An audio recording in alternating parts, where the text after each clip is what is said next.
Hello everyone, I'm Chester44, I'm St. Fly, and welcome to this Let's Play of Citizen Sleeper 2. Last episode, we found out exactly what is going on, at least with regards to the drive. Turns out it is information that Utsubo is kinda going in with Senate-stat, which a lot of Utsubo would not like. So that's information we need to pass on to get rid of things. With that said, we need to get out of here. There's nowhere else to go, nothing to pick up here. Let's head to the Hollow.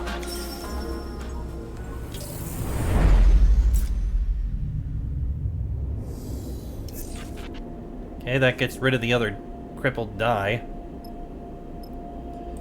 Yeah, we don't really have anything else we can do here. Just wait for Carmen's message.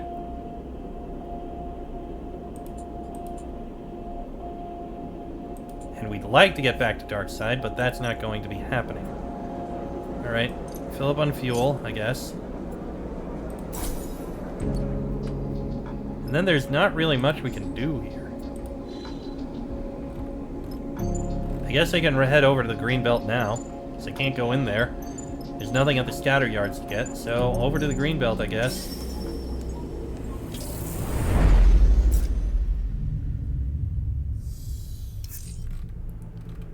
Oh, nothing going on here.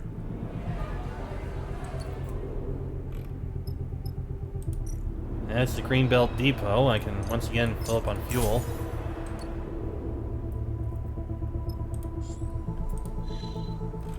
From here, I guess... I don't know, head to Holmes Rock? I'm just passing time for the most part. There's not much I can do. Oh! You find yourself in the cockpit alone with Flint. They have a habit of entering a room so silently that you don't notice them arrive, or the reverse, leaving so silently that you turn around to find them gone.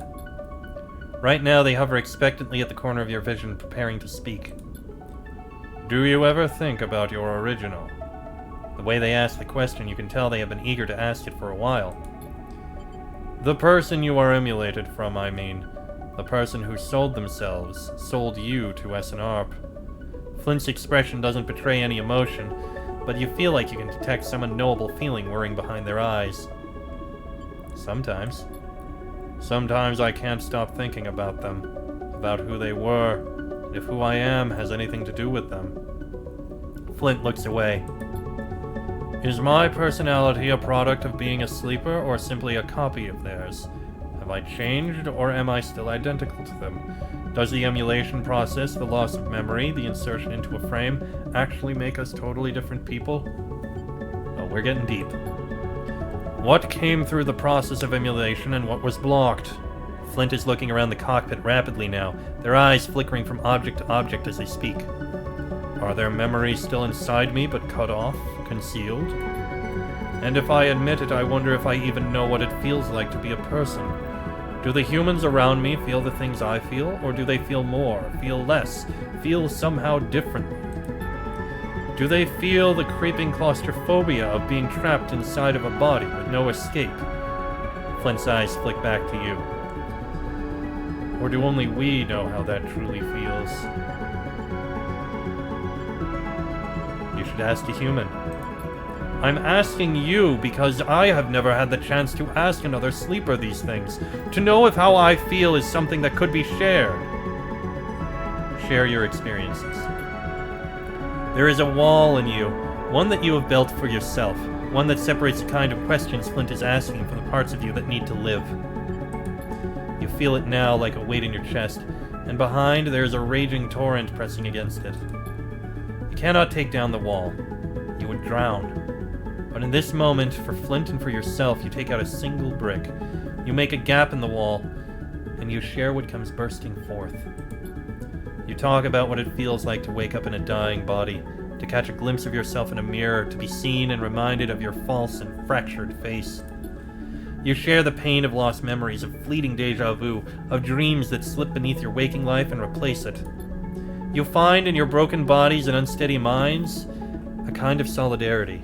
One shared between connected strangers who might one cycle understand each other as friends. As you put the brick back in and shore up your defenses, you know that cycle will not be this one. But its distant possibility is a reassuring one. Okay. Can't do anything with that. I'm just wandering around for the most part. What was I doing here? I need, more fuel. Much as I could sell all these various components if I really wanted, I don't think I really should. And seriously, what am I supposed to do here? I'm just wandering around. Oh, shouldn't have done that. Should have done this one.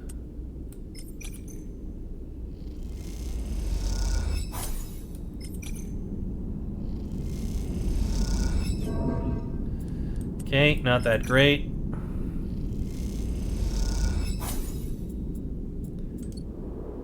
Okay, I can buy some food at Senna's Rest. Okay, I guess we travel again.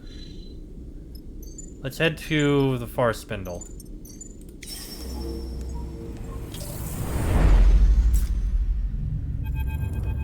Ah! We've got a message, Sleeper. Seraphim comes to the bunks to get you, his mood unusually serious. He brings you to the cockpit, his keepsake coin in his hand the whole time, spinning between his fingers. Seraphim is worried. Once you're in the cockpit, you recognize Carmen's voice immediately, playing over the rigged speakers. Sleeper, I hope this message finds you and your crew safely. You'll forgive me if I am a little tight on the details. My message is as follows. We are ready. We will be waiting where we agreed. Godspeed. The message ends with a click. So, Seraphim takes a deep breath. They're waiting in Greenbelt. The wheat sheaf, as he said, whatever that is. You ready for this? I'm ready. All right, then. Quiet falls in the cockpit. There doesn't seem to be much more to say. Carmen will be waiting, but you know he will want you to be prepared. I'll be ready when you are, Sleeper. Seraphim nods to you. You nod back. You know where you need to go to end this. And end it we will. Let me just fill up on fuel. And for the sake of it,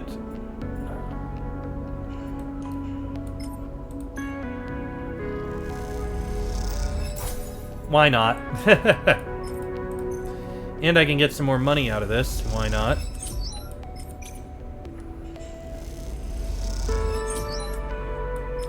The thing that bothers me is that these are so damaged. If we get too stressed, we are not going to be in good shape.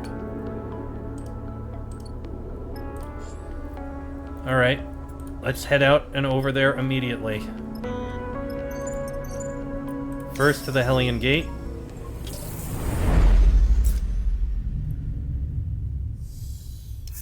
And then an immediate travel. Down to the Greenbelt.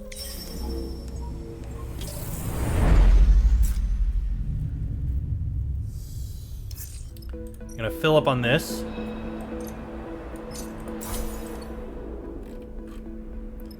There's the wheat sheaf. Carmen said to meet him in the wheat sheaf. All you can do is buy a drink and wait to be called. You get Seraphim and yourself a drink and begin the wait. The wheat sheaf is surprisingly welcoming for what was once an old Solheim canteen. The corporate bones are still there. Metal stools, a strip of service windows, sheet metal walls. But over the tens of thousands of cycles since the collapse, they've been softened and changed, layered with the detritus of human existence. As you wait at the bar with Seraphim, you look at the planters welded into the walls, the scrawled messages, the layers of stickers and flyers and posters, the amber light fittings replacing the old fluorescent strips, the gear racks lined with farmers' packs, the netting bulging with crates and canisters. Along with the low rumble of conversation coming from the off-shift farmers, it all lends a warmth to the place, one that helps soothe your nerves ahead of the meet with Carmen. You and Seraphim lean side by side at the bar, facing towards the room. You both watch Flint just across from you, who insisted on coming along. Seraphim clears his throat. What do you think of Cadence? The sudden question makes you look over at him, and you see he is playing with his coin, spinning it in his palm. He likes her. What do you mean? Seraphim shakes his head and turns to you. You know what I mean. He closes his hand on the coin. I think... He pauses and then starts again.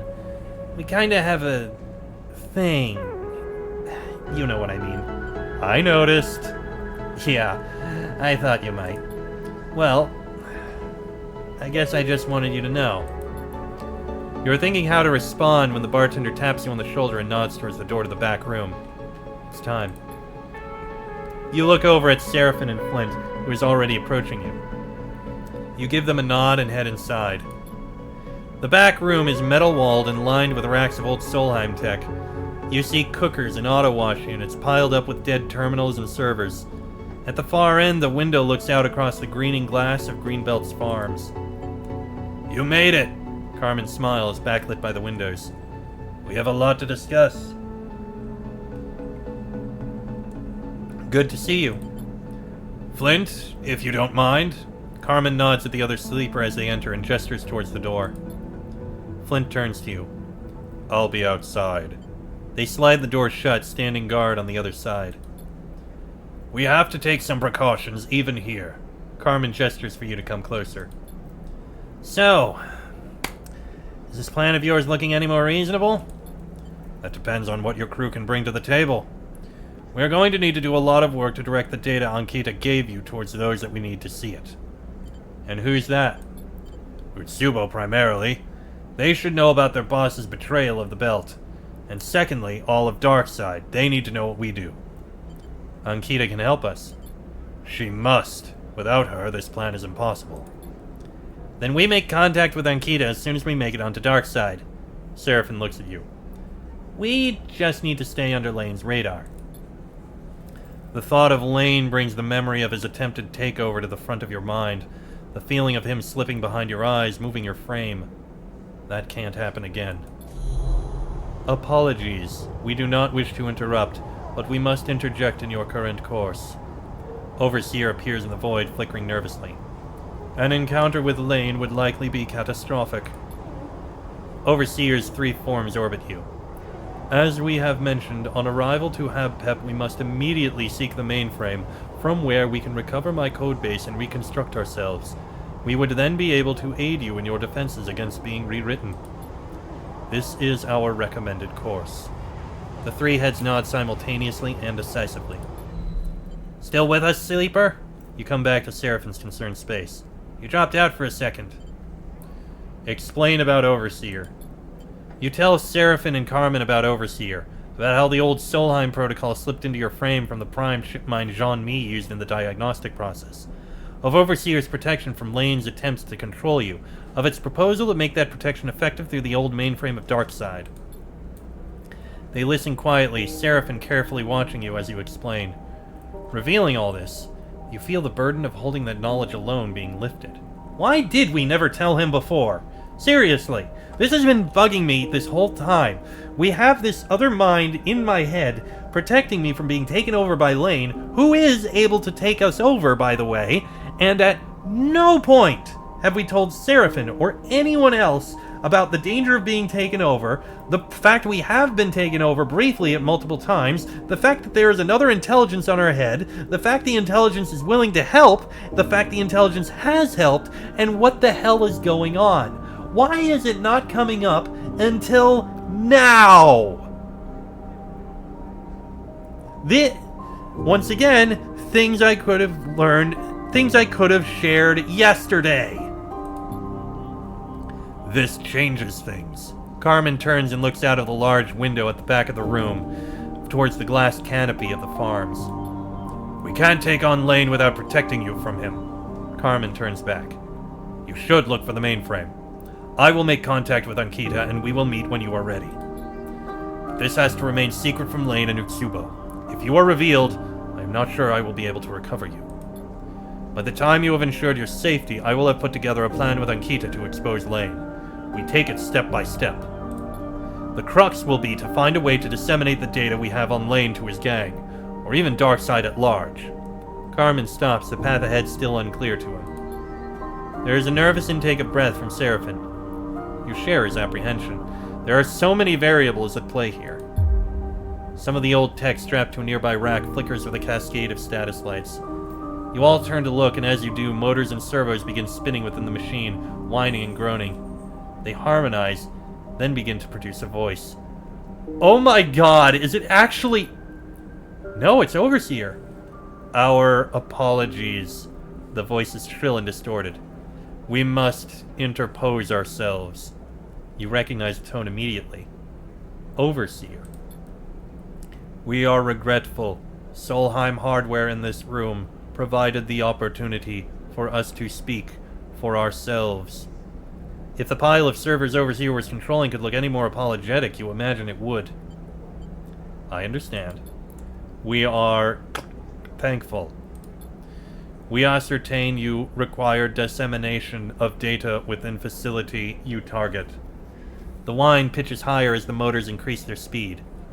As a Solheim protocol, we have capabilities to instigate station-wide announcements and messaging. So, you could blast out Lane's betrayal through Darkseid's corporate hardlines and flood the network with it? Seraphon looks impatiently at the screeching pile of scrap.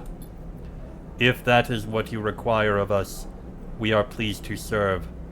The shrill tone of the response makes you cringe. Carmen has been listening silently, but now he interjects. Why would we trust you? He glances in your direction. You seem to be little more than a parasite in the Sleeper's system.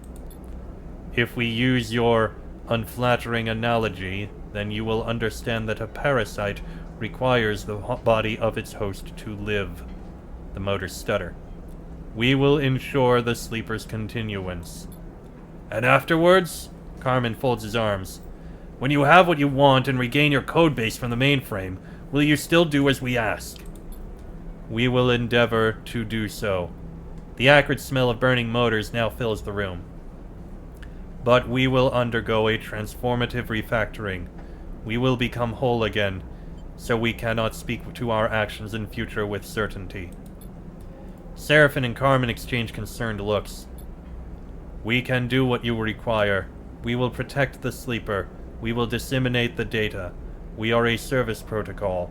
We will serve. The motors and servos stutter and whine and then go still, the status lights blinking and then fading to darkness. Overseer has retreated. We aren't actually going to do what the ghost says, are we? Seraphon looks between you and Carmen. The offer is a tempting one, and one that, ultimately, we cannot refuse. But we must proceed with extreme care and caution. What do you think, Sleeper? Seraphon meets your eye. I trust Overseer. Then that's that. We have our plan. Carmen turns to you.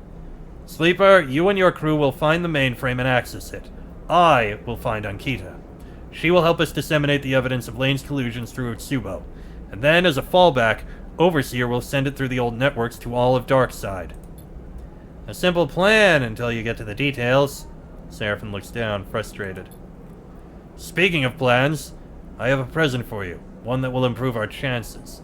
Carmen pulls a small box from the nearest rack, one you hadn't noticed before, and it hinges open, revealing a chunk of tech you don't recognize. It's a spoof transponder. It will conceal your ship on approach to Darkseid, give it a new identity. One unlikely to draw attention from the Utsubo-controlled docking admin. Seraphon takes the transponder and turns it over. Where did you get this? Even retired mercenaries have their secrets.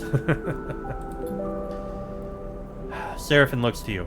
I'll be with you this time, Sleeper. We should think who else we want on the station, too. I agree. Make sure you trust those you bring with you and prepare as best you can. We can't know how this will play out. You nod. You'll get one shot at this.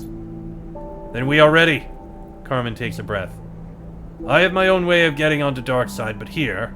He passes you a small strip of plastic stamped with numbers. My private frequency. When you are on approach to Darkseid, message me here, and I will sync up my transit. He points at the transponder in Seraphon's hand.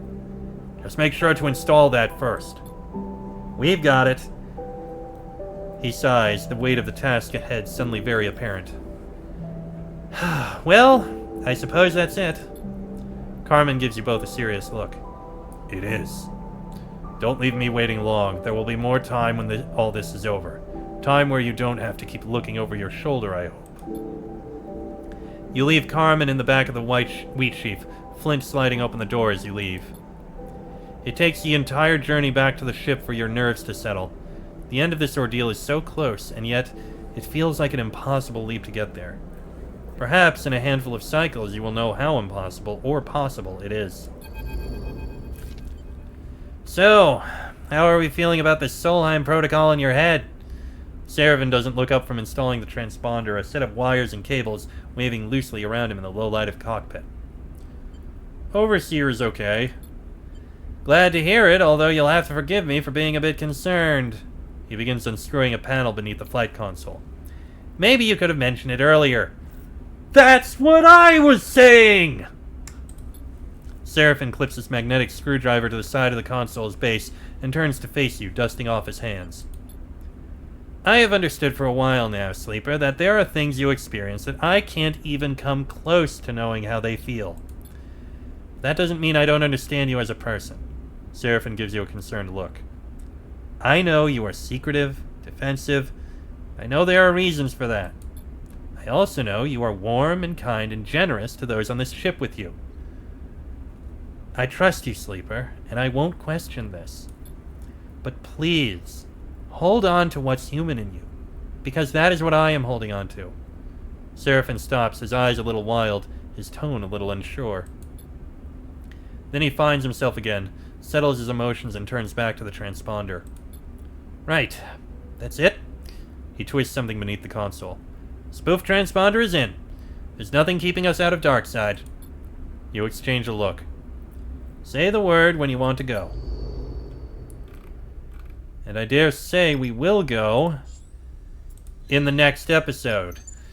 Because we're about to start a big thing, and this episode has gone on long enough. So, next episode we go to Darkside and we finish this. Till then, I am Chester44, also known as Fly.